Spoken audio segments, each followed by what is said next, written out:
작년에는 아니 이거 내가 믿었던 슈드가 아니야, 내가 원했던 이상은 이게 아니야 해서 이제 좀 많이 떠나가셨죠. 저는 선택지가 크게 없었어요. 다들 말씀하시는 게 스파이처럼 S&P를 추종을 하거나 QQ를 투자를 해서 이제 나중에 노후에 이제 배당주로 바꿔서 하면 되지 않느냐 하는데, 슈드를 왜 선택했냐? 반갑습니다. 저는 30대 후반에 경제적 독립을 이루고 7월 매미가 울기 전에 퇴사를 한 파이어족 환상감자라고 합니다.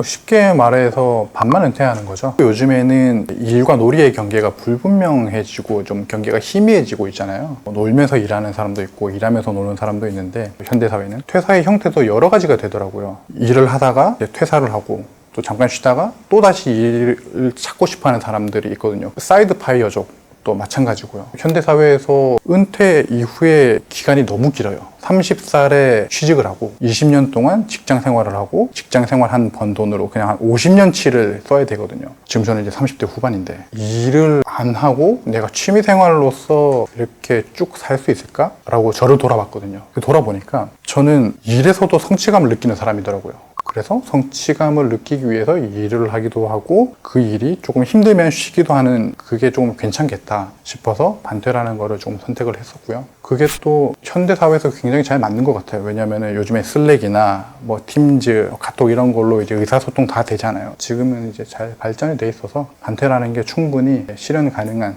거 아닌가 싶어서 반퇴를 선택했었던 것 같아요. 크게는 신용대출 실패가 있고, 다른 한 개는 이제 웨이브를 타는 거를 실패하고. 신용대출은 저는 미국 주식만 한 게 아니고 한국 주식에서 이제 KTNG를 투자를 했었어요. 미국 주식 중에 알트리아라는 게 있거든요. 배당을 굉장히 높게 줘요. 9%인가? 그때 당시에 줬었는데, 그거랑 비슷한 게 결국에는 담배인상공사 KTNG잖아요. 배당 5% 주고 꾸준히 우상향하고, 이거는 확실하다 해서 이제 신용 한 수천만 원, 한 3천, 4천 땡겨서 이제 들어갔죠. 고점이더군요. 쭉 내려가서 마이너스 20%나 30% 손절을 하고, 그때 아내한테 되게 많이 혼났어요. 그 다음 두 번째 신용대출 실패가 QYLD라고 고배당주가 있어요. 배당률이 12%거든요. 그때 당시에 되게 알량한 생각으로 신용대출을 하면은 그때 4% 초반대였거든요. 12% 배당금을 준다? 대출의 이자를 갚고 배당 소득세를 빼면은 15% 떼도 5%가 이익이네? 와, 앉아서 돈을 먹는구나 해서 이제 투자를 했죠. 그때도 이제 한 5천 정도 들어갔던 것 같아요. 이제 시원하게 이제 원금 계속 깎이니까 이게 배당금이 아무리 있어도 소용이 없더라고요. 그래서 이제 그때도 아내한테 엄청 구중 듣고 그때 이후로는 안 하게 됐습니다. 그 다음에 실패가 주식시장의 흐름이 있잖아요. 지금으로 치면은 AI 투자, 그런 것들이 한 5년 정도 해보다 보니까 흐름이 있더라고요. 그래서 이제 2019년도였나? 그때는 이제 중국 기술주가 한창 유행했었거든요. 알리바바, 텐센트. 너무 좋더라고요. 미래가 밝다. 중국이 정말 일어서는구나 싶어서 투자를 했죠. 근데 이제 마윈이 한마디 하더라고요. 그 회사 자체가 약간 사라지듯이 되더라고요. 그래서 마이너스 50%에서 손절을 하고. 그리고 이제 거기서 끝나면 좋은데, 중국 기술주라고 이제 K웹이라는 게 있어요. 그리고 이제 K웹뿐만 아니고 C웹이라고 2배 레버리지가 있습니다. 같이 들어갔죠. 2배 레버리지니까 마이너스 50%에서 2배 레버리지를 하면은 마이너스 98% 이렇게 되더라고요. 1,000만 원 미만으로 들어갔는데 액면 병합이라는 걸 처음 당했고요. 그때 이제 직접 몸소 당하고, 안 되겠다. 레버리지 투자는 웬만해서는 안 해야겠다라고 마음 먹었습니다. 웨이브의 흐름을 따는 거는 쉽지 않구나. 웨이브를 타는 것도 좋은데 이미 그거에 타고 있었어야지 웨이브를 탈 수 있구나. 들리는 것보다 이전에 들어가 있지 않으면 그 웨이브는 타지 않겠다. 왜냐하면은 웨이브가 들려서 들어가면은 수익률은 이미 먹을 게 얼마 없어요. 변동성만 커지는 거죠. 그래서 지금 이제 엔비디아도 이제 들고 있는데 2년인가 3년 전에 넣었는데 우연히 붐을 타면서 200%, 300%가 증가를 한 거고, 그거 말고는 이제 웨이브는 자중하기로 했습니다. 작년에는 2%대나 3%대로 되게 적게 올랐거든요. 배당 성장이 10%, 12%, 13% 정도 됐는데 그만큼은 안 오르고 3% 이렇게 오르니까 사람들이 괴리감을 느껴서 아니 이거 내가 믿었던 슈드가 아니야, 내가 원했던 이상은 이게 아니야 해서 이제 좀 많이 떠나가셨죠. 저는 선택지가 크게 없었어요. 작년 아니면 올해 퇴사를 해야겠다라고 마음을 먹은 상태여서 월급 대체제로 배당금이 필요했거든요. 다들 말씀하시는 게 스파이처럼 S&P를 추종을 하거나 QQ를 투자를 해서 이제 나중에 노후에 이제 배당주로 바꿔서 하면 되지 않느냐 하는데, 저는 당장 작년 아니면 올해 퇴사를 해야 되는데 그럼 배당금 필요하거든요. 그래서 슈드가 적당하게 배당금을 주고 하락장 적당히 막아주고, 그 지점에서 저는 선택지 자체가 별로 없었어요. 사람들이 떠나가네? 좀 내려가는구나. 더 좋아.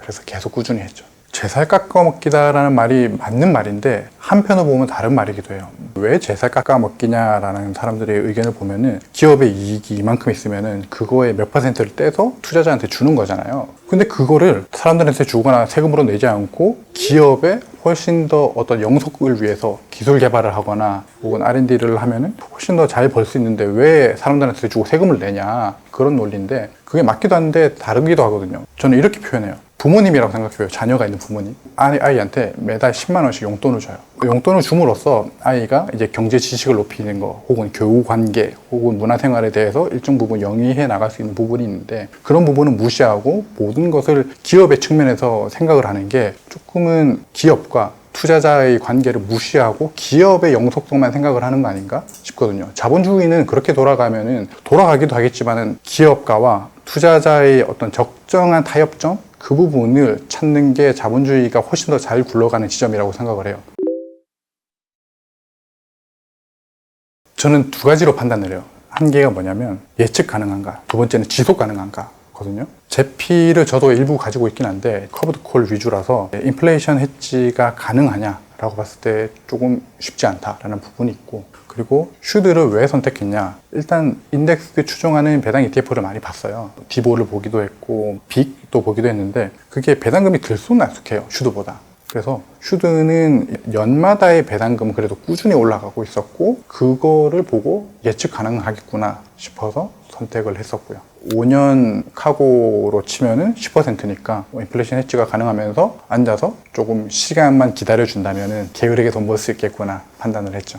여기서 중요한 게 또 두 가지가 있죠. 주식 종목이랑 나라는 종목. 나라는 종목은 현금 흐름이 그래도 일반 직장인에 비해서는 조금 더 높았으니까 그거를 믿고 슈드에 조금 더 많이 투자를 한 거긴 해요. 예측 가능하다라는 부분에 대해서는 배당주에 좀 한정이 되어 있어요. 배당주는 배당 히스토리가 있잖아요. 한 10년 정도 혹은 20년 정도를 보고 판단을 해요. 그 배당 히스토리 보면 웬만한 건 다 보는 것 같아요. 배당률도 보는 거고, 그 다음에 배당 성장률도 보는 거고, 그리고 미래를 판단할 때는 결국에는 과거와 현재를 좌로 그어서 미래를 판단하거든요. 그걸 보면은 배당이 이 정도 나오겠구나를 판단을 했었던 것 같고요. 그 다음에 요거는 지나치게 저렴하다라는 걸 판단하는 기준은 주로 MDD랑 RSI를 보는 편이긴 해요.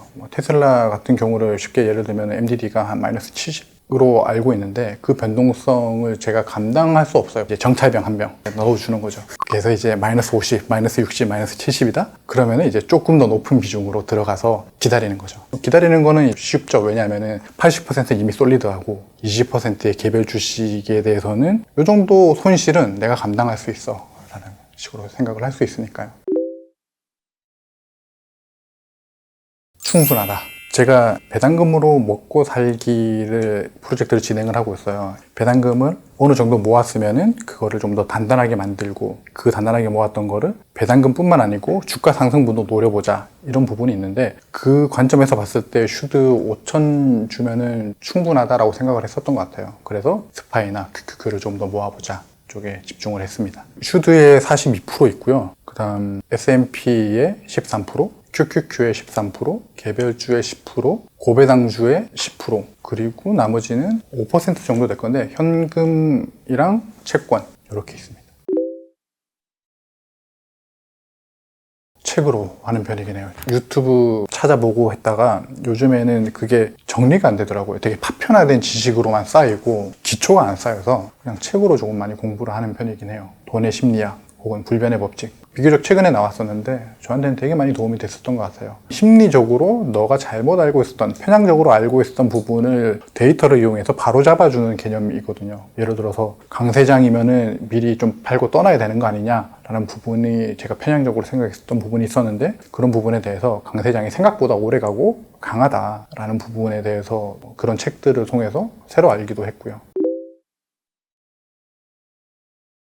제가 뭐 판단할 게 있을까 싶은데, 개념적으로 봤을 때 그건 중요한 것 같아요. 스트레스 받은 대로 뭘 하면 안 된다. 내가 뭔가 불안정한 상태면 그냥 앱을 그냥 지우는 게 최고인 것 같아요. 지금 이 상황을 이미 닥쳤고 이미 내 계좌는 푸른색이야. 거기서 할 수 있는 거는 진짜 얼마 없는 것 같아요. 근데 그 얼마 없는 거를 사전에 정의를 해야 돼요.